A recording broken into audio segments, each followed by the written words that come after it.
Hello, this is Dylan Miller on Daily Dose of Dylan, Google Podcasts, Spotify, Spreaker, or iHeartRadio. This is Dylan Miller on Daily Dose of Dylan. Alright, so we got some good stuff today. Talk a lot about the NBA playoffs.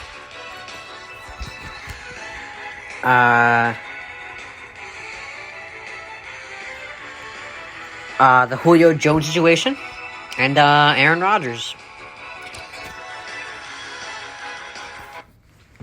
Alright, now let's get started with the Nets dominating yesterday. 130 to 108. And today we got some good stuff. Sixers play soon. Hawks and Knicks play at 7:30. And you know what? Yesterday really made me realize with the Nets and Clippers. So, the Nets, KD played well, 26 points. Harden played okay, 20 points. And Kyrie played decent, 15 points. But they won by 20. You know why? Because Joe Harris, a role player, hit 7 threes and dropped 25 points. We can't forget about role players. Harris had 7 threes. And he was the second leading scorer for the Nets, not Kyrie or Harden. So, role players are huge in these games. And here's another example. The Clippers. Obviously, they have PG and Kawhi. And some good defenders. Morris and Beverly. PG had 28 and 12. That's a good game. And Kawhi had 41. But they lost. You know why? Because they're role players. You know how many points their role players combined for?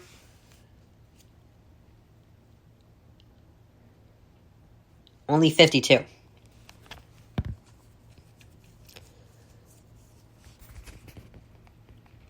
Only 52. Their highest leading... they only had one... Here's the real stat. They only had one role player go for over 10 points.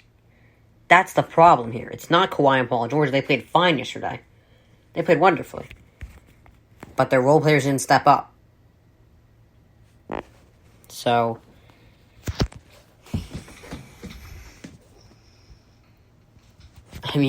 that's why they lost. That's why the Clippers lost. And, back to the Clippers, the Mavs are now up 2-0, and now their panic meter is much higher, the Clippers. I had them a little... what did I have them at yesterday? I don't know, 6 or something. They'd probably today be at an 8.5. They gotta worry now. Because they're headed to Dallas now, down 2-0. That's a problem. They have no answer for Luka. He dropped a triple-double, and then dropped 39 points. Like I just said, their role players are not stepping up. Which they have to do if they want to win. And the shocking thing is, remember, I think it was actually last year, everyone was like, LeBron and AD might be a better duo than Kawhi and Paul George, but Kawhi and Paul George have those role players. So they were supposed to have the role player thing over the Lakers. They were supposed to have a better bench. And their role players are not stepping up at all. And they were supposed to be the most complete team in the league. And I actually am starting to think, because I don't think you can really have a quiet guy as a leader. And I know some people say, oh, Curry's quiet, Wilson's more quiet, and they're good leaders. Yes, but I think they're vocal enough.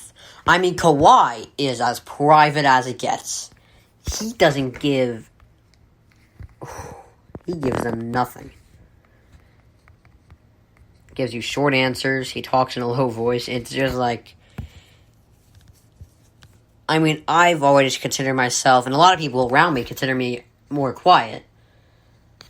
But I'm not as quiet as Kawhi is here. Kawhi is...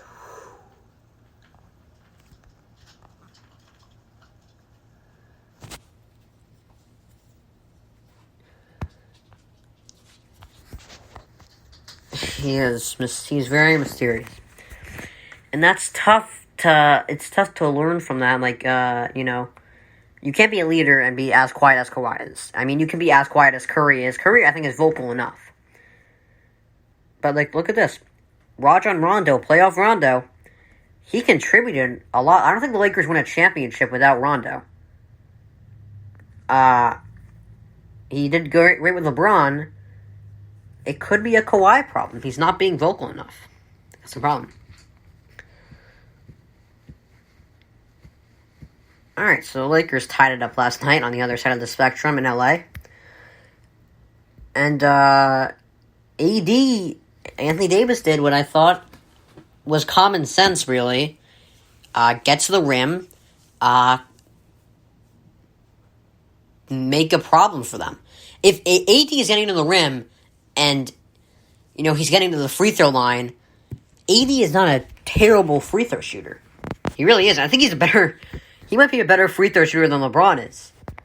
I thought it was common sense. Okay, so AD shoots 74% from the line. He's not a terrible free throw shooter. And LeBron, he's shooting 70% from the line. If AD gets the rim enough, he'll make. Okay, he shot 18 for 21 from free throw line last night. I thought it was common sense. You have to get to the free throw line and make a problem for the Suns, and that's what AD did yesterday. He went 34 and 10. Now, what the Lakers need to do? They either need a back-to-back performance, and this is normally what LeBron does. He loses game one. He's done that a lot. He really has. Like, when you look at all his series, he loses game one constantly. And then he has back-to-back good games in games 2 and 3, and then he either explodes in game 4, and then he either plays well in game 4, and then,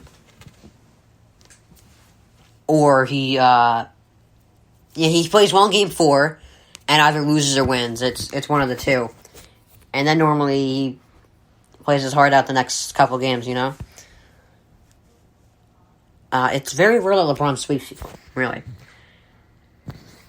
So they either need LeBron to pop next game, or AD to have a back-to-back game.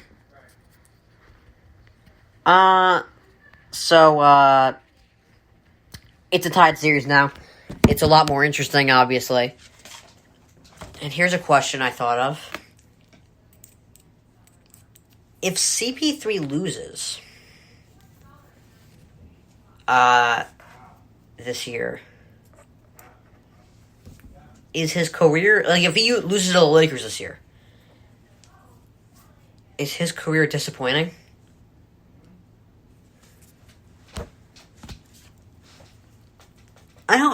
The more I think about it, I don't think it really is, He wasn't supposed to do this well, and, he's really been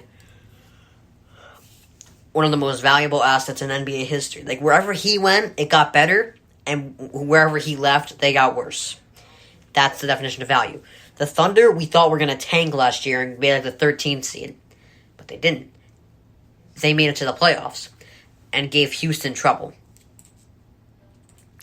So he wasn't supposed to be this good. So I don't know if it's disappointment, really.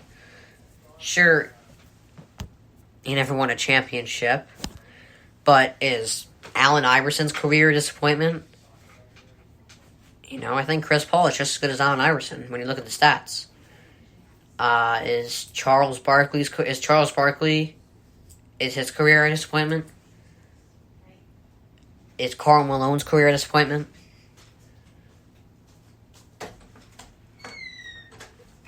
I don't think so. They played very well. And I don't know, is John Stockton's career a disappointment?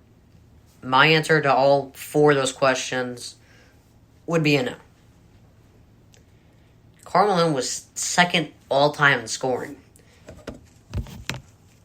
Allen Iverson was one of the most influential players in NBA history. John Stockton may have been one of the best passers of all time. Charles Barkley, he won an MVP. Chris Paul is one of the most valuable assets to an NBA team ever. I don't think that's a disappointment at all. Alright, so Luka has proven himself. Unlike Giannis, and this is why I would take Luka over Giannis. I think I said this early in my podcast. Somewhere in December, I think I said this. Yeah, if not, I turn it off and on. I would take Luka over Giannis. Because I think he's more versatile than Giannis. Because he can pass, Giannis can't. He can rebound. Not as good as Giannis, but better than most guards. He can average like 10 rebounds a game. So he can average a triple-double. And he can defend a bit, Giannis has defense, he can score, he can rebound. I just think Luka is more versatile than him.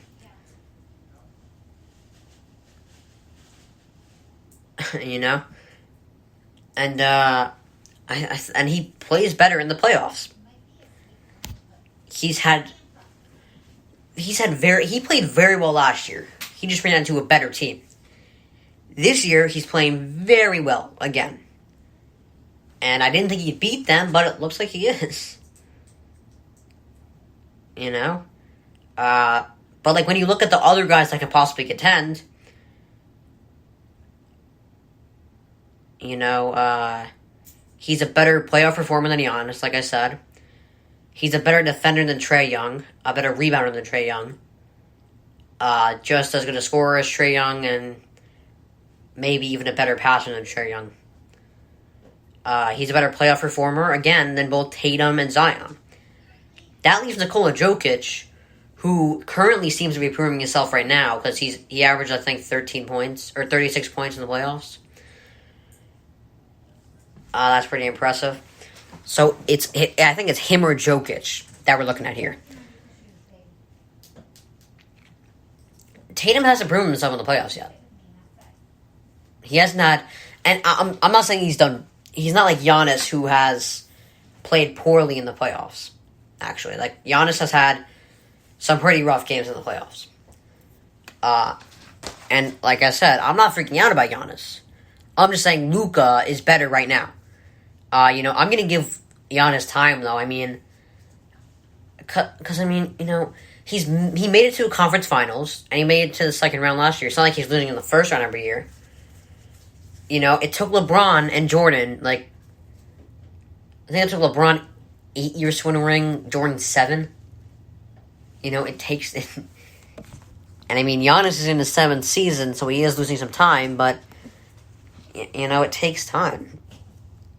And I think this year or next year, if he doesn't get close to the finals this year, if he loses in 6, actually, no, he should, if he doesn't make it to the finals this year or next year, because LeBron, we didn't worry about LeBron in the playoffs. We knew he was great, but his team wasn't good enough. So if Giannis is putting on a show this playoffs and next playoffs, then I won't worry about him. But if he's playing poorly, I'm going to have to worry. He's played pretty well this series, so we'll see how he does there. And I probably would give him an edge if he had better playoff pass, but he doesn't, I guess you could put Zion. I don't even know if you can classify Jokic as a young player, because he plays like an old guy. But Zion could be in there too, but he definitely wouldn't edge out Luka, because he hasn't even made the playoffs yet. So, I don't know.